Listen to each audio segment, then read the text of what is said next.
Ok. Entonces, como les decía, lo que vamos a trabajar el día de hoy es un repaso de los temas que nosotros ya habíamos visto durante estas semanitas de habilidad comunicativa. Entonces, voy a comenzar con las diapositivas, voy a ir avanzando en ellas. Si en algún momento ustedes requieren tomar nota, pues pueden mandarme un mensajito o pueden activar su micrófono de algo que no tengan apuntado, que les parezca importante, y yo me espero poquito tiempo para que ustedes puedan ir apuntando. Si no, de todos modos, estas diapositivas que yo voy a utilizar, que sería el resumen de lo de habilidad comunicativa, se los voy a mandar yo también al grupo de WhatsApp para que lo tengan como una guía de estudio general. Entonces, vamos a nuestras diapositivas. Nosotros comenzamos este curso de habilidad comunicativa con el tema del proceso de comunicación. Vamos a recordar un poquito. Yo les decía que el ser humano por naturaleza necesita comunicarse con las demás personas. Es un ser humano que necesita comunicación, ¿sale? Y este proceso ocurre con diferentes elementos que se van uniendo para lograr establecer un mensaje o establecer una comunicación como tal entre dos o más personas. Lo fundamental es que yo tenga un mensaje, que es el que nosotros podemos ver en la diapositiva en el centro. ¿Sale? Yo tengo mi mensaje y obviamente en este mensaje pues es lo que yo quiero comunicar, el contenido, la información que yo quiero dar al emisor. Entonces aquí aparecen las dos personas, una se convierte en emisor y la otra se convierte en receptor. Ustedes deben de recordar que el emisor es quien da el mensaje y el receptor pues quien recibe la información. Obviamente aquí también tenemos un código que es lo que yo voy a utilizar para comunicarme. En este caso pueden ser palabras, pueden ser señas, pueden ser signos y demás, ¿sale? Y obviamente el canal. Acuérdense que el canal es el medio. No vamos a confundir aquí el canal y el código, porque el código es el tipo de lenguaje que yo voy a utilizar. Puedo utilizar un lenguaje verbal, ese es un código. Puedo utilizar señas para comunicarme, los gestos también son un tipo de código. También la música en ocasiones puede ser un código y lo puedo utilizar para comunicarme. Pero el canal es el medio. Puede ser una comunicación verbal, puede ser a través de un texto, puede ser a partir de la televisión, a partir de un celular, ¿sale? Ese es el canal. Entonces, esto es lo que nosotros vimos referente al proceso de comunicación, lo que establece el proceso de comunicación. Y bueno, también nosotros enfatizábamos que teníamos que tener en cuenta el contexto también en el cual ocurre este mensaje y cuál es la finalidad. ¿Por qué? Porque acuérdense que dependiendo de la finalidad que yo tenga de mi mensaje, también tiene que ver mucho el tono que yo utilice, el tipo de palabras que yo utilice, ¿sale? Si yo voy a establecer, por ejemplo, una carta a un diputado, a un presidente municipal, etcétera, pues obviamente mi lenguaje tiene que ser formal, porque estoy hablando a una autoridad y de un asunto, valga la redundancia, formal. Pero si yo voy a escribirle una carta a un amigo, pues ahí mi lenguaje es informal y también el léxico, el vocabulario, las palabras que yo utilice, pues van a variar. Entonces también tengo que analizar yo cuál es la finalidad de mi mensaje, qué es lo que quiero lograr en el emisor y en el receptor, perdón, y a partir de ahí yo como emisor, pues establezco cuál va a ser mi código, cuál va a ser mi canal y los elementos que nosotros ya vimos. ¿Hasta aquí tenemos alguna duda en esta parte del proceso de comunicación?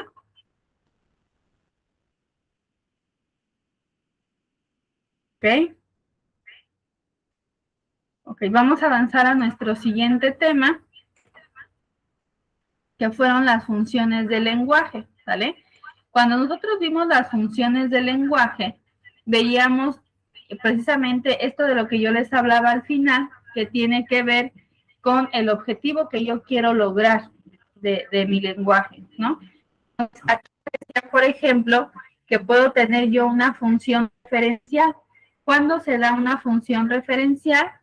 Bueno, cuando la lengua informa, solamente mi objetivo ahí es a partir de lo que yo estoy diciendo, mi objetivo principal va a ser informar sobre un suceso, informar sobre alguna noticia importante, informar un dato. Luego viene la siguiente, que es la función apelativa. Nos dice ahí, es cuando la lengua se une para convencer al receptor, como sucede en un discurso político. Entonces, en la apelativa, mi función es convencer, ¿sale? Entonces, por ejemplo, cuando yo hago oratoria, cuando yo doy un discurso ante una multitud y estoy hablando sobre un tema polémico, y yo tengo una postura y estoy dando argumentos, entonces estoy cumpliendo con una función apelativa.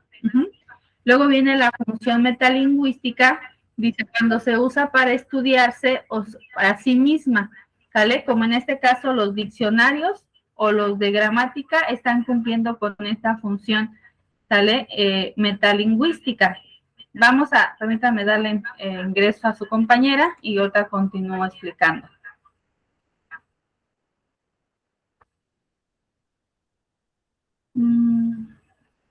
Ok. Entonces, digamos que la metalingüística es cuando a partir de la lengua yo estudio mi propio lenguaje. Un ejemplo de ello es los diccionarios o los libros también de gramática. ¿Sale? Los libros de español que me enseñan lo que son los verbos, los que son los sustantivos, la sintaxis de una oración, la acentuación, el uso de mayúsculas. Ese tipo de textos o ese tipo de discursos son metalingüísticos. Estoy analizando la lengua a partir de la propia lengua. Luego viene la función poética. Aquí a ustedes les quedó bien claro que en la función poética, pues el principal objetivo es resumir esta parte de los sentimientos, una emoción, ¿sale? El aprecio hacia una persona y esta parte. Luego viene la función fática, que es cuando la función principal de la lengua es la de abrir un canal de comunicación con el receptor. La función fática es cuando yo doy un saludo, cuando doy una bienvenida, ¿sale? Entonces, cuando yo rompo el hielo o el silencio que hay entre dos personas y establezco un diálogo, la primera palabra que yo digo, esa se considera como una función fática, ¿sale? Un ¿cómo estás? Hola, ¿qué tal? ¿Sale? Y por último viene la función emotiva. Dice, cuando la lengua transmite estados de ánimo, ¿sale? Entonces, aquí ustedes podrán decir, ¿cuál es la función poética? ¿Cuál es la diferencia entre una función poética y una función emotiva? Si las dos usted me está diciendo que me están hablando de sentimientos, sí, pero en la función emotiva es yo expreso mis sentimientos, pero en la poética expreso mis sentimientos, pero con cierta belleza. ¿Y cómo le voy a hacer para embellecer ese mensaje o esos sentimientos que yo quiero transmitir? Pues la mayoría de las veces a partir del uso de figuras retóricas como la metáfora, ¿sale? Que son propios, por ejemplo, de la poesía. Y bueno, esto es lo que vimos nosotros dentro de las funciones del lenguaje. ¿Alguna duda, algún comentario al respecto?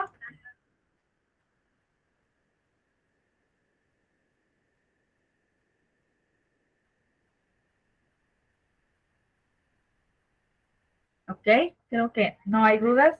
Vamos con el siguiente tema que nosotros vimos. Este tema es referente, porque está un poco... Ok, a las estrategias de comprensión lectora que vimos hace poquito. Aquí nosotros estuvimos haciendo algunos ejercicios, nos llevamos 2 opciones para analizar esta parte, pero yo les decía, como conclusión de este tema, que hay 3 momentos que son muy importantes para realizar una lectura de comprensión efectiva. Y la primera es el recuperar la información a partir de una lectura predictiva. Ya les decía yo que para hacer esta lectura predictiva, pues yo voy a poder, por ejemplo, ver las imágenes del texto, si es que las tiene, ver el título, ver la estructura del texto, y eso a mí me permite recuperar o tener la primera impresión del texto. Luego hablábamos de la interpretación, que es cuando yo ya hago como tal una decodificación del texto y voy entendiendo cuáles son las ideas principales, cuál es el mensaje central que me quiere transmitir el autor con ese texto que está poniendo a mi conocimiento. Y una vez que yo ya hice toda esta interpretación, que ya leí el texto las veces necesarias, entonces reflexiono y hago una evaluación. Y aquí en esta evaluación es sobre el mismo texto, sobre el tema del cual me está hablando. Para hacer esta evaluación o esta reflexión yo puedo realizar cuestionarios o hacer un texto del propio texto, un resumen, una síntesis. Puedo también elaborar gráficos que me permitan a mí pues obtener esta información. ¿Alguna duda al respecto?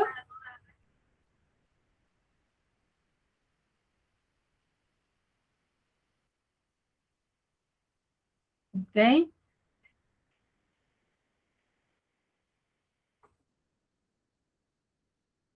Espérenme tantito porque anda muy lenta mi computadora el día de hoy.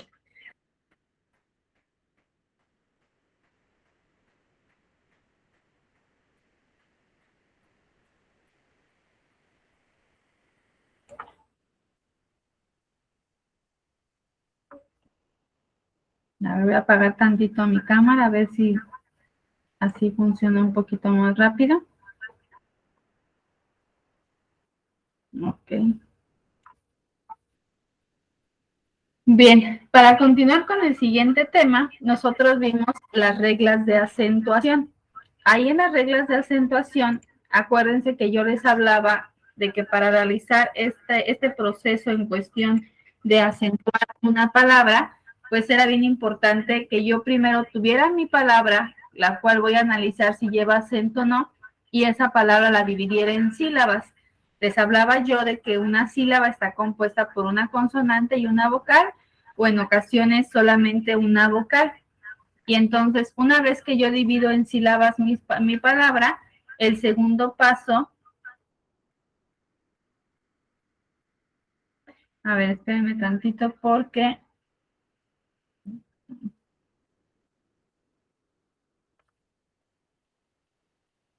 ok, ¿todos me escuchan muy bajito o solamente su compañero Rolando? Si me ayudan, por favor.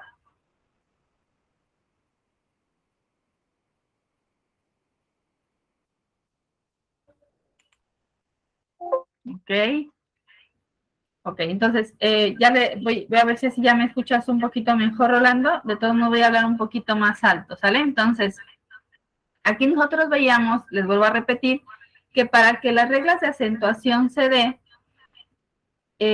yo voy a estar dividiendo mi palabra en sílabas y que para dividir mi palabra en sílabas,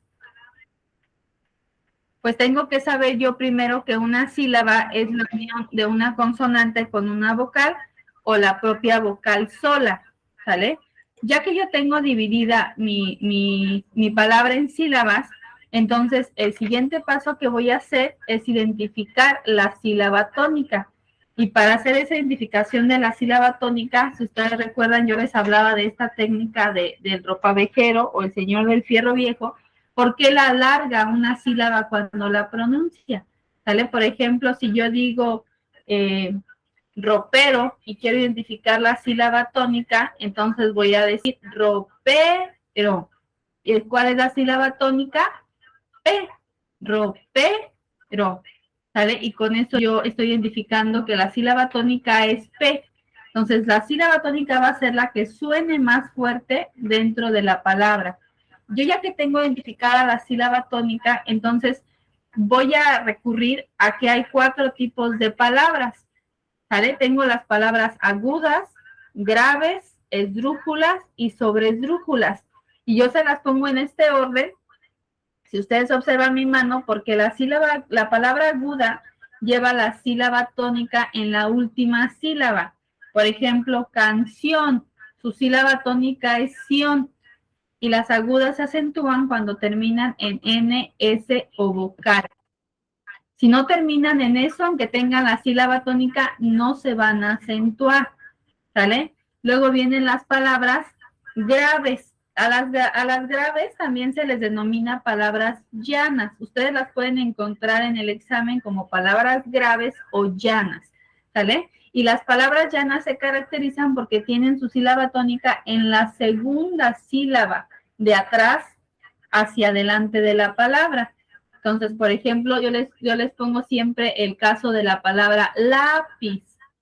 Su sílaba tónica es la y se acentúa las palabras graves o llanas cuando no terminan en N, S o vocal. En este caso, lápiz se acentúa porque termina en Z. No está terminando ni en una N, ni en una S, ni en una vocal. ¿Sale? Luego tenemos agudas, graves o llanas, y luego vienen las esdrújulas.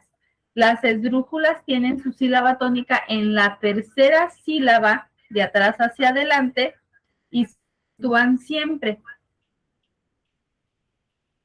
Por ejemplo, la misma palabra esdrújula es una palabra esdrújula. Si yo la divido, esdrújula. Y si yo identifico la sílaba tónica, dice esdrújula. Su sílaba tónica es dru. Entonces, pero aquí no me interesa en qué termine. Nada más con que sea esdrújula se va a acentuar. Y las sobresdrújulas tienen su sílaba tónica en la cuarta sílaba de atrás hacia adelante. Y les había dicho yo, estas son órdenes. Como por ejemplo, cómpramelo es una palabra sobresdrújula. Si yo la divido en sílabas, queda cómpramelo. Ahora identifico la sílaba tónica. Cómpramelo. Es ¿sale? Y entonces, como es sobresdrújula, también no me interesa en qué termine, nada más por ser sobresdrújula, por llevar su sílaba tónica en la cuarta de atrás hacia adelante, la voy a acentuar. Entonces, volviendo haciendo una recapitulación, tengo 4 palabras: agudas, graves, esdrújulas, sobresdrújulas. Las agudas, su sílaba tónica es la última, las graves o llanas, la penúltima, las esdrújulas, la antepenúltima, y la sobresdrújula anterior a la antepenúltima, ¿vale? Y eso sería todo referente a la acentuación. ¿Tenemos alguna duda al respecto?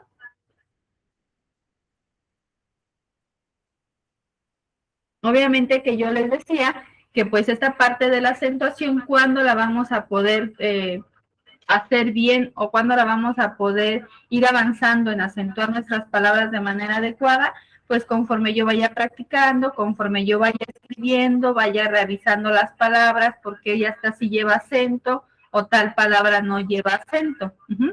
Vamos a pasar a nuestro siguiente, que también tiene que ver con esta parte de la ortografía, y vimos nosotros las reglas de puntuación, en especial el uso del punto y el uso de la coma y del punto y coma, que son como los signos de puntuación más importantes.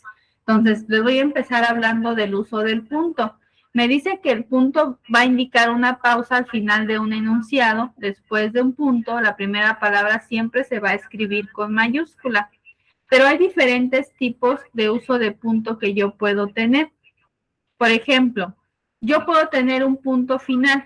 ¿Cuándo tengo un punto final? Cuando termina todo mi texto. Ahí tengo un punto final. Ya no voy a escribir nada más.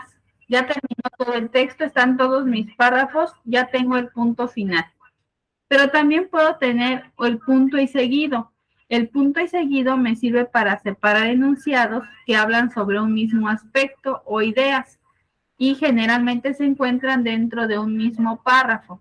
Después del punto y seguido se continúa escribiendo en la misma línea. Cuando es punto y aparte, yo sigo en el renglón de abajo, pero cuando es punto y seguido es dentro de la misma línea, ¿sale? Y luego sigue el punto y aparte, que este se utiliza para separar los párrafos y de un mismo tema. Aquí la diferencia, ¿cómo voy a saber yo cuándo voy a poner punto y seguido y punto y aparte?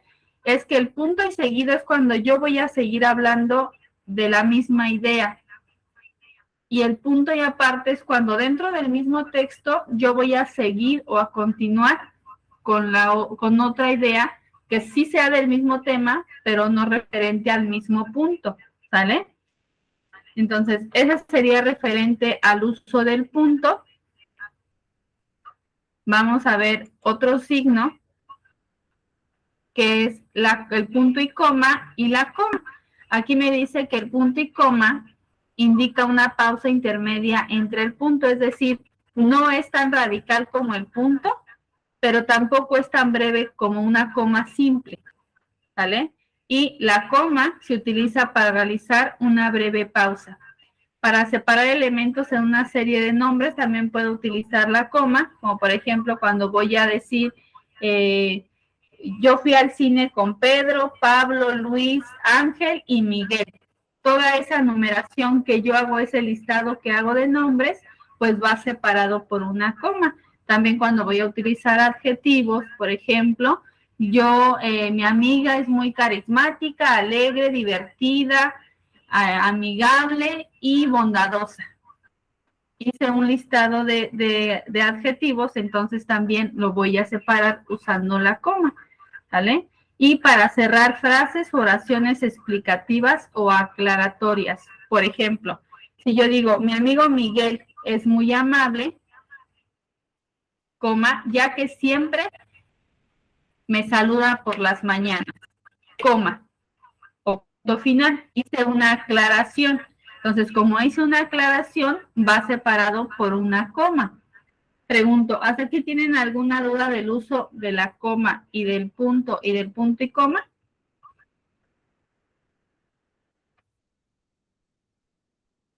Ok. Vamos a ir al siguiente. Voy a saltar un poquito porque hace rato no me mostraba esta diapositiva cuando estaba lenta mi computadora y que ya se volvió a alentar.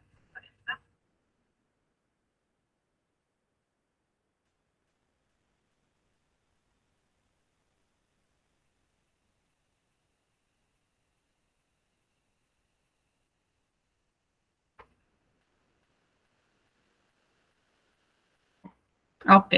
Entonces, aquí habla de los principios básicos de la sintaxis, que ese es otro tema que nosotros vimos.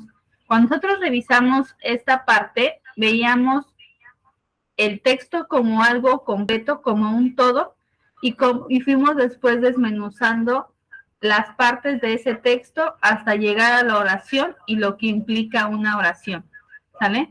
Entonces, por ejemplo, veíamos que el texto es el conjunto de expresiones orales o escritas que desarrolla una idea completa y autónoma. Es decir, un texto es aquel que a partir de diferentes párrafos a mí me va a estar desarrollando un tema por completo. Este texto es autónomo, es decir, una vez que yo leo el texto, voy a comprender de qué me está hablando.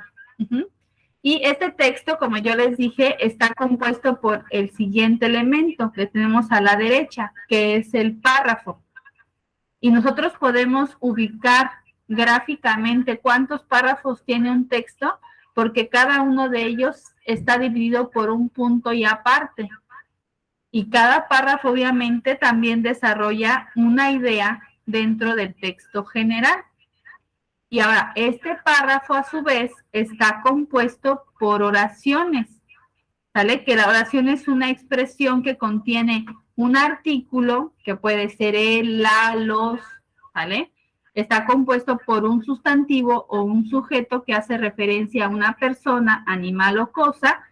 Está compuesto por un verbo que indica una acción, como nadar, jugar, saltar, morder, cantar, volar, ¿sale? Y estos verbos ustedes también tienen muy presente que sus conjugaciones más simples es el presente, el pasado y el futuro, ¿sale? Yo nado, estoy hablando de un tiempo presente. Yo nadé de un tiempo pasado y yo nadaré de un tiempo futuro. Así entonces la oración contiene artículo, sujeto, sustantivo, verbo y en ocasiones adjetivos. Acuérdense que los adjetivos son aquellas palabras que me sirven a mí para calificar o describir las cualidades de la persona. Por ejemplo, mi amigo Pedro corrió muy rápido. Yo pregunto para encontrar el adjetivo. ¿Cómo corrió? Muy rápido. ¿Vale? ¿Hasta aquí tenemos alguna duda en lo que son los principios básicos de la sintaxis?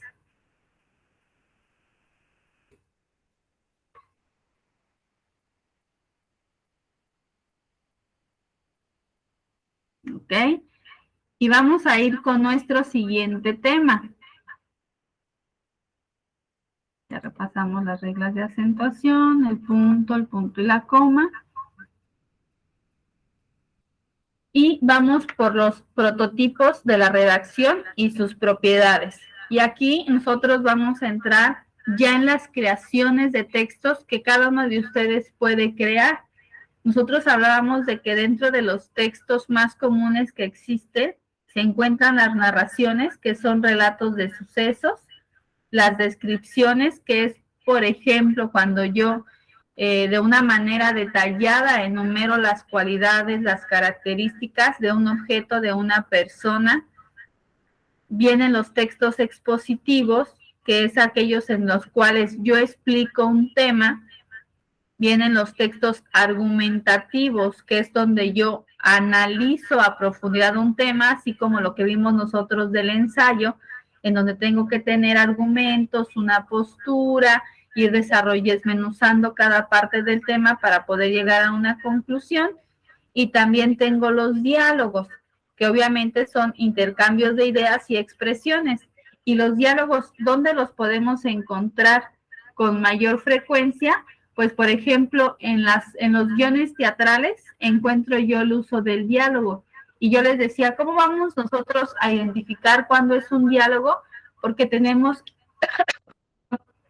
el uso del guión, ¿sale? Que es esa línea que se encuentra antes de que hable el personaje. También los diálogos nosotros lo podemos encontrar en los cuentos o en las diferentes narraciones. También encontramos a veces inmerso este tipo de textos que son los diálogos. Cuando, por ejemplo, en un cuento, en una leyenda, en una novela, se le da voz a los personajes y entonces el escritor te dice, y de repente ella enfurecida gritó, y luego viene el guión y viene lo que ella dijo. Entonces, esa también es una manera de introducir diálogos dentro de los prototipos textuales, ¿sale? Y aquí algo bien importante, que cuando nosotros hacemos un prototipo textual, yo tengo que tener en cuenta otra vez lo que les mencionaba en la parte del proceso de comunicación, que es la finalidad que yo tengo con ese tipo de texto que redacte, y pues obviamente de esa finalidad que yo tenga y el contexto en el que lo voy a presentar, viene que yo evalúe cuál es el lenguaje apropiado, cuáles son el orden de las ideas que tengo que manejar, ¿sale? Y el medio por el que tengo que presentar estos textos. Si yo, por ejemplo, quiero hacer una historia de mi vida, ¿cuál será más oportuno? Yo les pregunto. ¿Hacer una narración, una descripción, una exposición, una argumentación o un diálogo?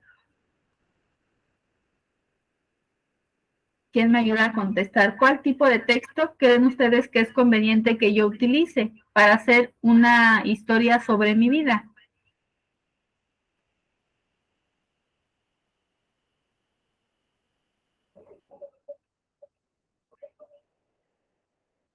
Pues la narración, porque es ella la que me permite a mí, valga la redundancia, contar o narrar estos sucesos. Sin en cambio, o si yo quiero, por ejemplo, hacer un tema donde analice acerca del acoso escolar que se vive el día de hoy en todos nuestros colegios o en algunos de ellos, y que se ha convertido en una problemática, ¿en qué tipo de texto lo puedo redactar? ¿En una narración, descripción, exposición, argumentación o diálogo?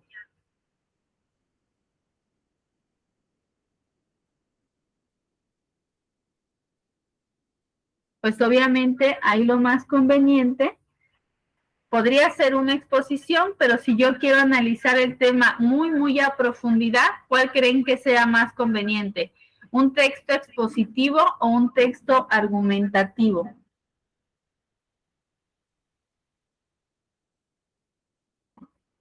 Claro, por ejemplo, si yo quisiera dar las características de lo que involucra el acoso escolar y voy a hablar de lo que es, de sus características y demás, entonces sí sería un texto descriptivo.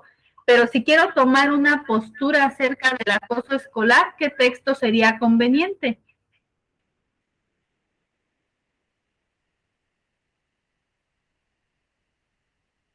un texto argumentativo, ¿sale? Porque me va a permitir tomar postura, un punto de vista y dar argumentos para sostenerlo, ¿sale?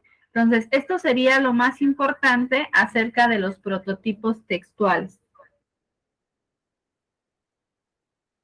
Exacto, según el nivel que tú quieras, va a ser el texto que vas a escoger, porque algunos te permiten profundizar más que otro. Y puedo hacer sobre el mismo tema, por ejemplo, vamos a retomar el acoso escolar.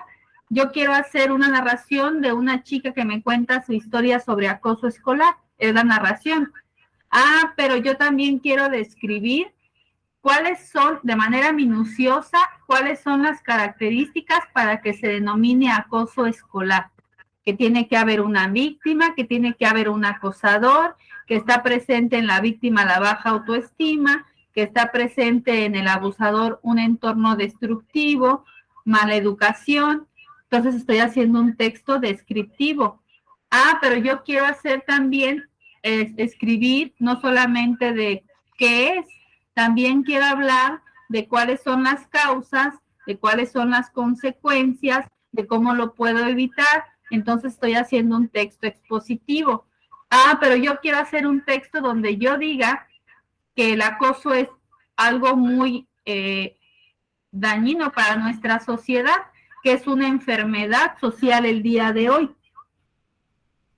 Exacto, todo depende del tema. Entonces voy a ser argumentativo, ¿sale? Entonces, esto sería la información más importante. Un minutito, por favor.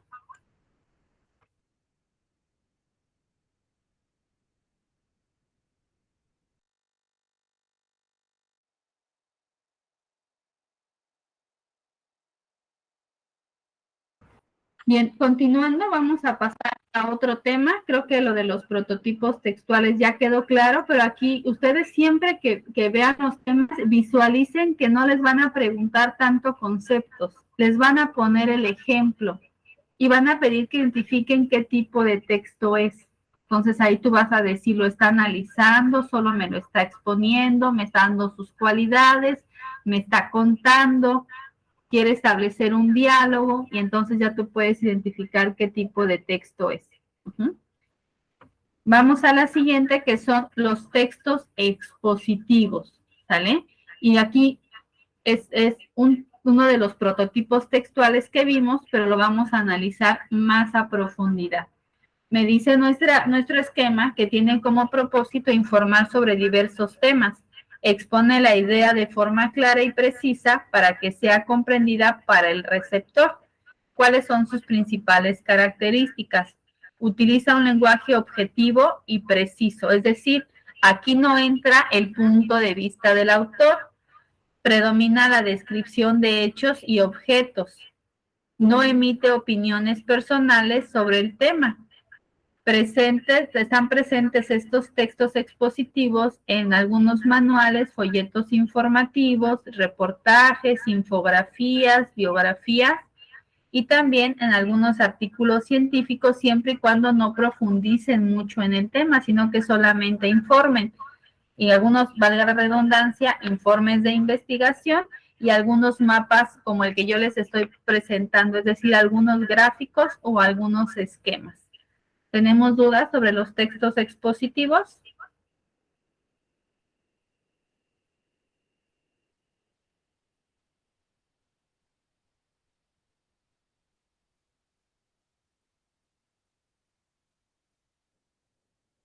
Sí, es solamente sobre hablar sobre un tema, un texto expositivo, Rolando, pero no solamente puede ser científico, también pueden ser temas culturales, pueden ser temas sociales, pero un texto expositivo, valga la redundancia, sus mismas palabras me lo dicen, me va a exponer un tema. Y sí es bien importante lo que dices, antes de escribir un texto expositivo debe de haber una investigación.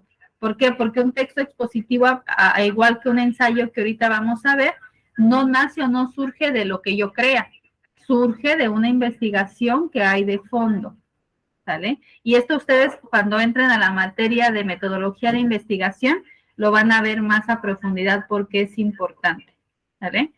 Vamos al siguiente tema.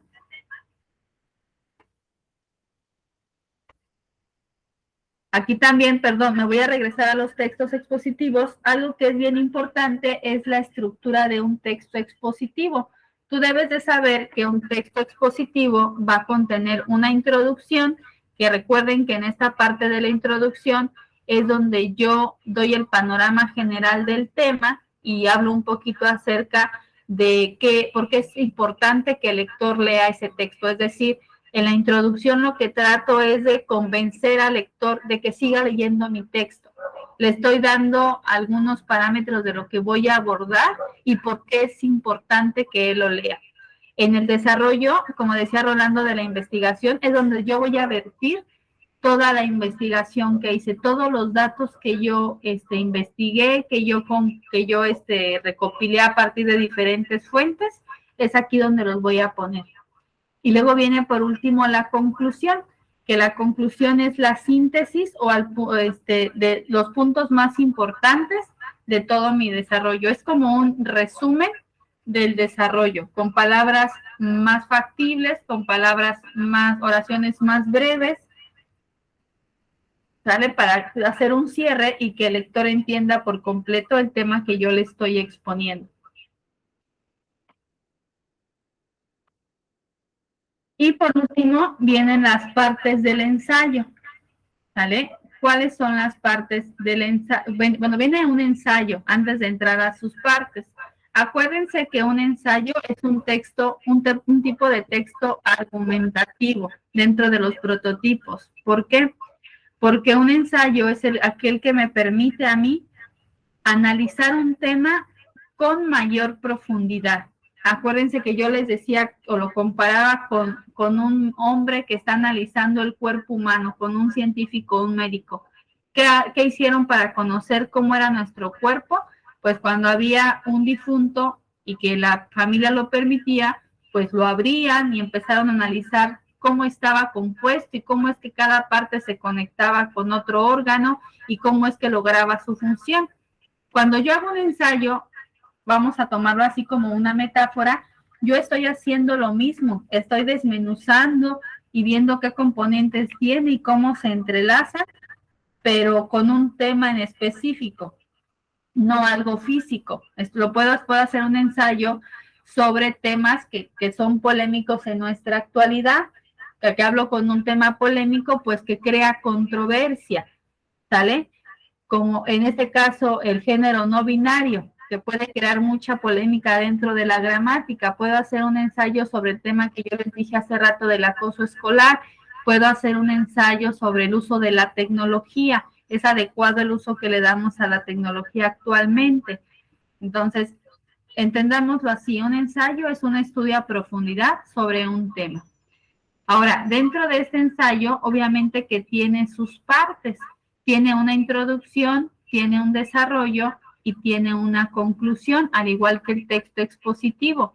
En la introducción, otra vez yo voy a tratar de captar la atención del lector y de decirle por qué es importante. En el desarrollo voy a exponer voy a tomar una postura sobre el tema, porque aquí sí es bien importante que yo tome una postura sobre el tema y que de esa postura yo vaya dando argumentos para validar el punto de vista que yo estoy aportando. Puedo ahí tener diferentes tipos de argumentos a partir de datos o hechos, ¿sale? O alguna autoridad en el tema.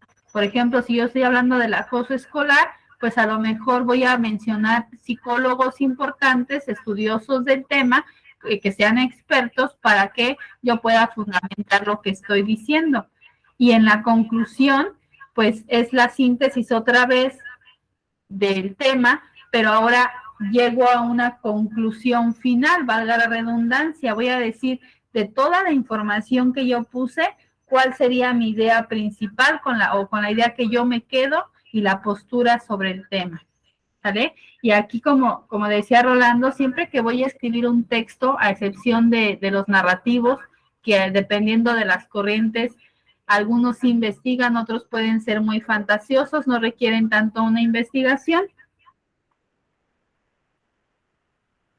¿Sale? Pero aquí yo, por ejemplo, requiero referencias, ¿sale? Acuérdense que las referencias son estas fuentes donde yo consulté y que tienen que tener el nombre del autor al que yo consulté, de los textos que consulté, ya sean digitales o sean libros especializados, pueden ser también entrevistas que yo haga sobre el tema para obtener información y que tiene que tener una referencia. También habíamos dicho del ensayo, que este ensayo tiene un título atractivo y que tiene que tener el nombre del autor. ¿Por qué? Porque es quien la persona que está sustentando esas ideas. Si no hay un autor en un ensayo, pues pierde la validez que podría tener, porque estoy leyendo ideas de quién sabe quién. ¿Vale? Sin embargo, una vez que tiene un nombre, estoy yo de alguna manera validando el punto de vista, estoy diciendo, soy tal persona y me voy a hacer cargo de mi postura. Y entonces eso le da mayor seriedad al texto. Pregunto, jóvenes, ¿hasta aquí ustedes tienen alguna idea? ¿Alguna duda?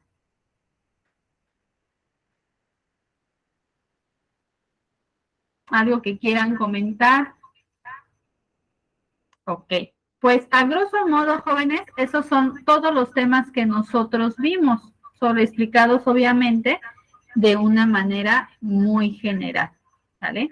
Entonces, pues nosotros vamos a dejar nuestra sesión del día de hoy hasta aquí. Les vuelvo a repetir, es la última sesión que tenemos de esta materia. Ya después les van a indicar a ustedes a qué materia se van a dirigir, les van a dar el link, así como yo les di el mío.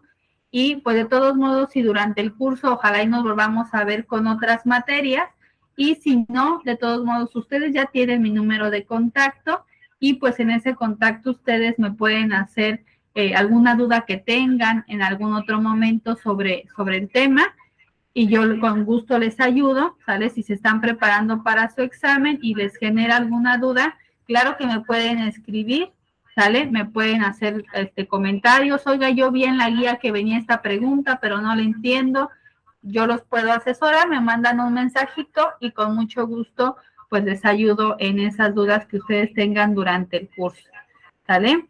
Entonces, les agradezco mucho. Si no los vuelvo a ver, espero que les vaya muy bien en su examen, mucho éxito. Recuerden siempre plantearse metas, siempre tener una meta. Una vez que logren esto, vayan por algo más grande y claro que se puede, jóvenes, ¿sale? Entonces, los felicito por tener la iniciativa de entrar. Estamos en contacto, ¿sale? Bueno, esta es la parte bonita. Ahora viene una parte un poco más cruda, que es la tarea que se va a quedar o nuestro producto final de habilidad comunicativa. ¿En qué consiste esta actividad que ustedes me van a entregar como última tarea en la plataforma? En redactarme con sus propias palabras un texto donde ustedes me expliquen qué es lo que aprendieron en la materia de habilidad comunicativa. ¿Qué conceptos nuevos aprendiste que no conocías antes? ¿O qué temas reforzaste? ¿Con qué conocimiento te quedas acerca de la materia? ¿Qué te pareció interesante? Y cositas por el estilo, como tratando de hacer ahora sí un texto expositivo de todo lo que nosotros vimos en habilidad comunicativa. Ese texto lo puedes hacer a mano, lo puedes hacer a computadora si tú tienes computadora, de cualquier forma lo subes a la plataforma y sería nuestro último trabajo. ¿Tienen alguna duda de la actividad?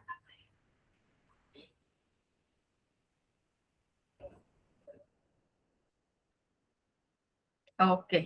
Entonces, si no hay ninguna duda, jóvenes, nuevamente les agradezco. Que tengan bonito fin de semana, cuídense mucho, sigan echando muchas ganas y entrando a todas sus clases, ¿vale? Bonito fin, nos vemos.